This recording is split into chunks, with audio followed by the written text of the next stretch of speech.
Թլիկ գյուղում, ինչպես Սարսափ ֆիլմում, բոլորը փետրվարի 26-ի դաժան սպանության մասին են խոսում։ Ավդալյանների ընտանիքում բոլորը տեսել են, ինչպես մեքենան մեծ արագությամբ գյուղի մեջ մտավ, ետ ու առաջ արեց մի պահ, կանգ առավ ու սկսվեց վիճաբանությունը, հետո ծեծ ու կռիվը։ Մեկը կանյաց էինք։ Եսի հիճով կդրեց վիզա այդ խեղճ վիզա։ Հենց այդ պահը դուք տեսաք։ Հա, այդ պահը մենք տեսանք։ Կդրեց, նստավ զադնի տվեց ավտոն։ Քշեց գնաց ընդ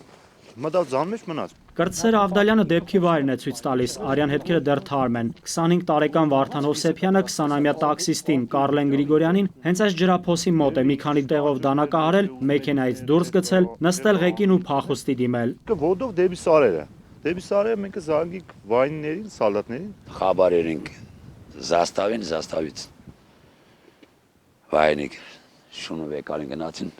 բռնին բերին։ Մերսեդես մակնիշի մեքենան գյուղից դուրս գալուց եւ 200 մետր անցնելուց հետո ճանապարհից դուրս է գալիս, անիվները թաղվում են ձյան մեջ։ Վարդանը փորձում է վազելով փախչել, Թլիկ գյուղի դաշտերի միջով ուղղություն է վերցնում դիմացի սարերը։ Վարդանի այս փորձն էլ անհաջողությամբ է ավարտվում։ Այնտեղ գցել է մեքենայից, ինքը մեքենա ուզեցել է թիմի փախուստի։